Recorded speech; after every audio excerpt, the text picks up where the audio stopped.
Latar belakang penyerangan Papua. Latar belakangnya yaitu salah satu wilayah yang dijajaki Jepang adalah Papua, yang menyebabkan penderitaan pada rakyatnya. Pasalnya, rakyat Papua dijadikan budak, dipukuli, bahkan dianiaya secara kejam.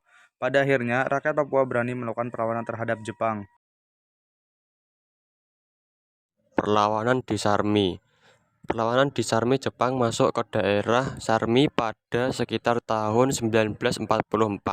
Awalnya kedatangan mereka disambut dengan baik oleh masyarakat setempat. Warga Sarmi dikerahkan untuk mengerjakan proyek pembangunan jalan raya dan lapangan udara oleh Jepang. Agar pembangunannya cepat selesai, Jepang memerlukan banyak tenaga kerja dan menjerumuskan rakyat Sarmi ke dalam kerja paksa atau romusa. Akhir perlawanan rakyat Sarmi. Rakyat Sarmi pun berani menyerang pos-pos Jepang dan mengganggu jalur komunikasi dan transportasi mereka. Perlawanan rakyat Sarmi berlangsung sampai akhir perang, yaitu tahun 1945. Jepang mengakui kekalahannya dan menyerah kepada sekutu.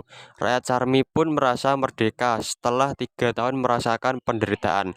Diperkirakan sebanyak 2.119 tentara Jepang ditaklukkan oleh rakyat Papua. Perlawanan di Pulau Yapen Selatan. Perlawanan rakyat Papua terhadap Jepang juga meluas hingga ke Pulau Yapen Selatan. Dengan dipimpin oleh Nimrod, rakyat Papua berusaha memukul mundur pasukan Jepang dari Pulau Yapen dan penderitaan rakyat akibat penyiksaan tentara Jepang. Pasukan Nimrod mendal suplai persenjataan dari sekutu. Nimrod ditangkap oleh Jepang. Selanjutnya perlawanan dilakukan oleh Silas Papare. Perlawanan di Biak.